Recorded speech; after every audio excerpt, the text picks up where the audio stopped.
look at the birds. Know that stress is synonymous. That's where I was. Stress is synonymous to just being human. It is not really particular. It's no respect of a person. Stress can attack anybody, anything at any point in time who will allow it or allow themselves to be attacked by it or be prey to it. I know that many people find themselves in this position where we're worried about tomorrow. We're worried about tomorrow because things become due tomorrow, past due tomorrow. It is today may be fun day, free day, stress-free day as far as problems for tomorrow. But then we envelop in disputing or killing our day-to-day for the doubt that is coming over a season we have not even seen or have not come to. And I need you to know that the reason that you look at the birds, because God has already provided you a way through it today, that you'll be able to maintain the testimony in word form that God helped me make it through yesterday. Hence why I'm here today, and I'm pretty sure tomorrow, I don't know how, but God is already going to make and provide a way. He says, look at the birds. Birds are, I think, peculiar animals. I don't are whatever category they fall under. I think fowl, a mammal. I'm not sure, but I know that a bird is a bird. It's a bird. It's a bird. It's a bird. It always has been a bird as long as I've ever known. But birds are common for laying eggs. Don't know too many birds that don't. But I know that the process on the inside of the body for the bird to lay eggs is not the most easiest one, but it is one of the strenuous ones. How the pain of it feels, I couldn't assist or assert that I would be able to tell you. I can't even interpret the emotions that birds go through when they're laying an egg. But what I can tell you on today, that I know the inner workings of it is difficult, it's complicated, because a bird lays something called an egg. An egg is the outer shell, but on the inside of it, it holds something that is still forming to birth. All right. I know that the assignment over your life is greater than everything that you could ever conceive of. That's why it seems like it's wrapped up in confusion. Not that you're confused about it, you just don't know how to relay it to them.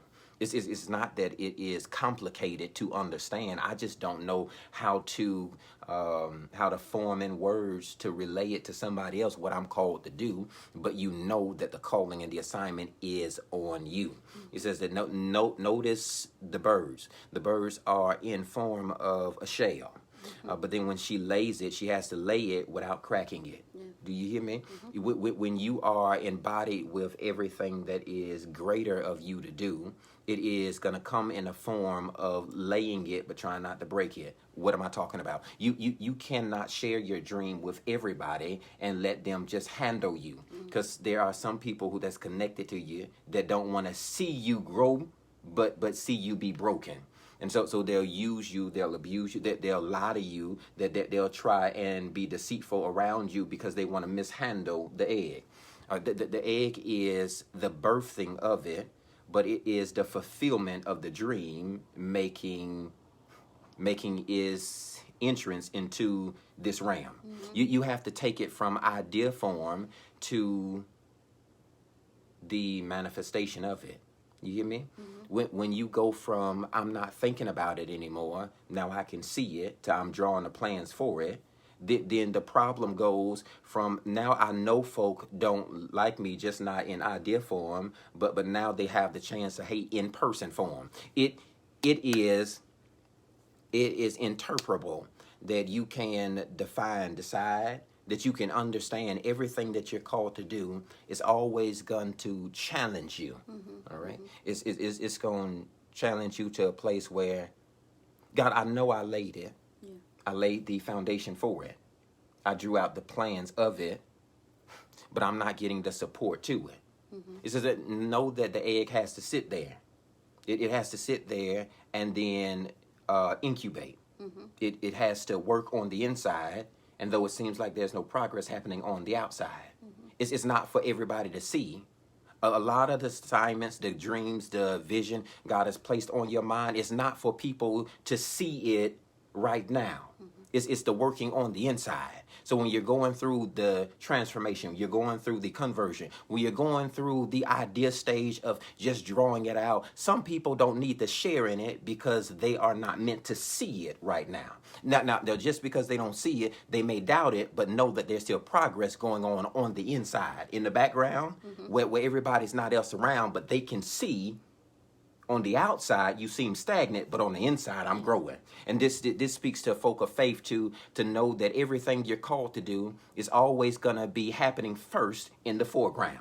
I know that he took it away from your speech, but they still think you that same old person. No, I've learned how not to cuss you out completely on the inside. That's why I'm quiet on the outside. I'm not shy about it. I'm just selective because it's going on. I'm talking about work it happen on the inside.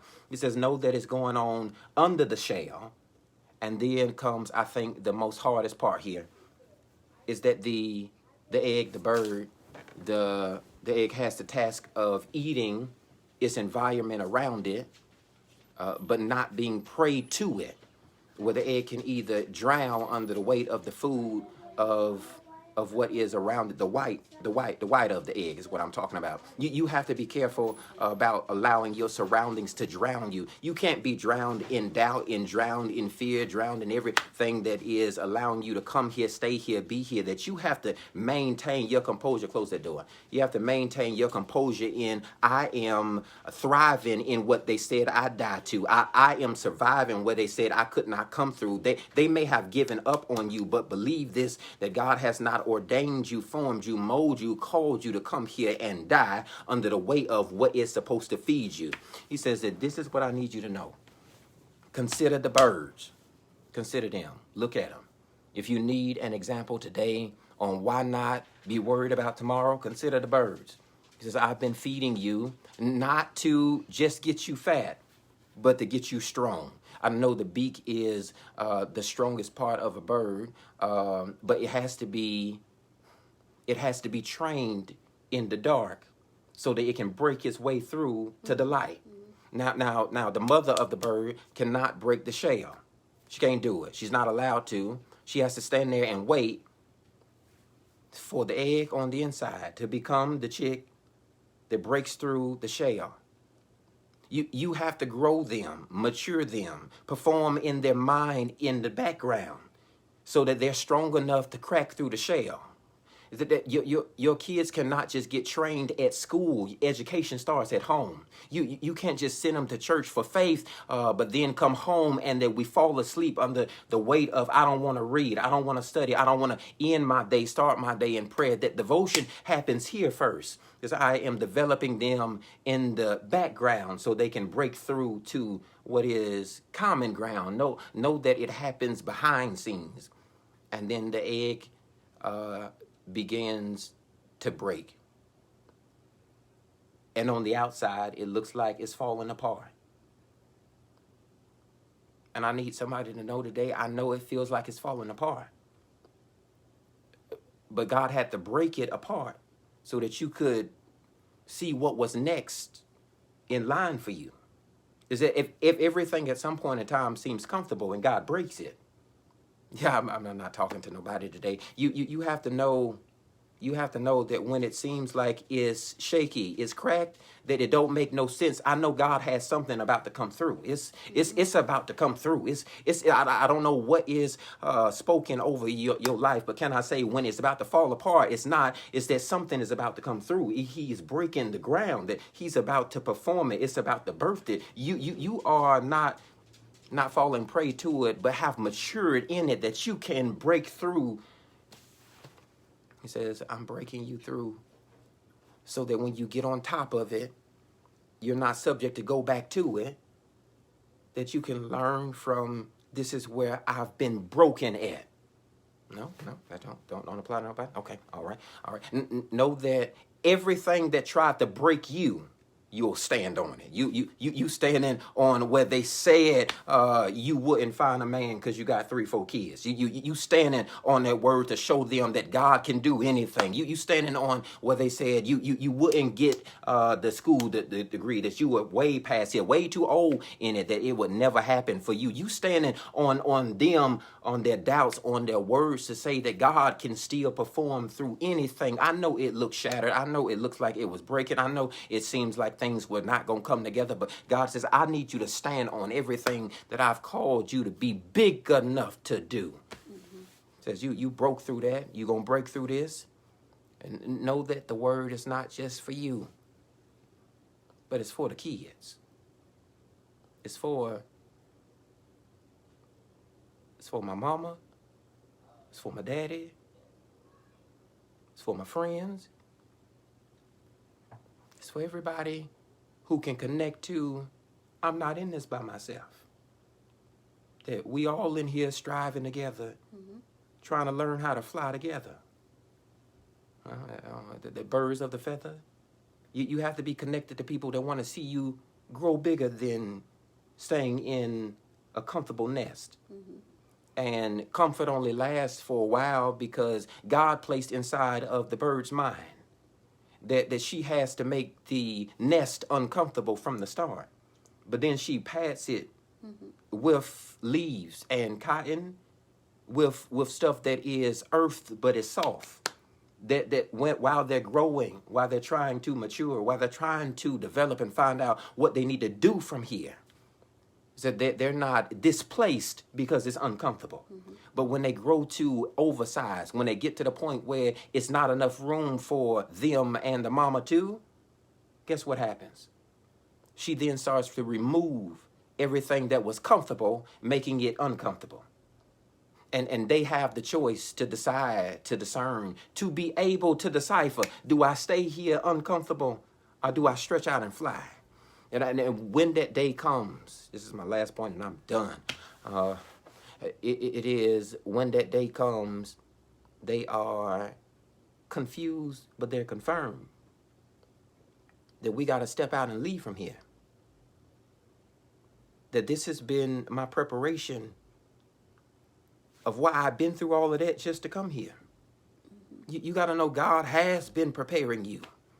From the first attack, he's been preparing you. From the first fail, he's been preparing you. From the first time you flunked it, he's been preparing you. From the first time they denied you, tried you, played you, they would leave you. He's been preparing you to step out and fly. Know that it's only uncomfortable because you're called to go more beyond just staying here. You're not called to be average. You're not called to just be like everybody else. You're not called to be amongst them. That's why you're going to fit in with them. You are stood out. You are put out. You are stepping out on today because you're called to be different, to maintain the status of not being like them, but to be different, the example for them, that I'll step out of the nest and fly because I know there's people connected to me down the road from me who wants to see me stay here, die here, be tried here. But God says, I'm going to deny the enemy the right of being able to claim another one here.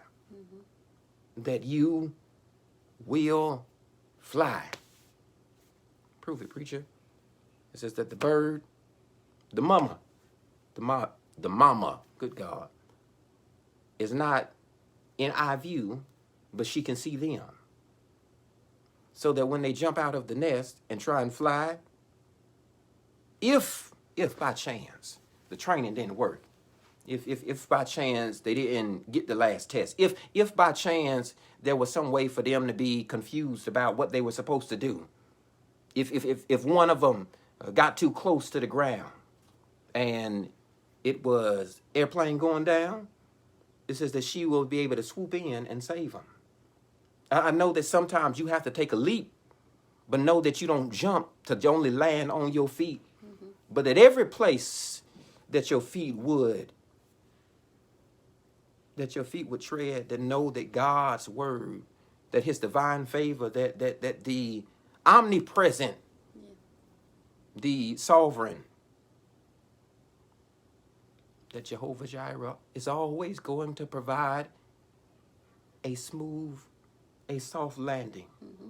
When you jump, you don't jump out into your own plan and your own faith, but you jump out onto the grace that God has provided you to be big enough to jump past them and onto whatever's called for your future. He says, don't be concerned about tomorrow, because tomorrow has its own worries. You don't believe me? They said, look at the birds. Look at the birds. I hope that's encouraged somebody in the room on tonight to know that today, this evening, this afternoon, what time it is, to know that God has designed you, performed in you. God has created you, not to stay stagnant in the nest, but be stable in flying past where they said you would hinder. Stop where you would die, where you be disputed and doubted. Right here. It says, look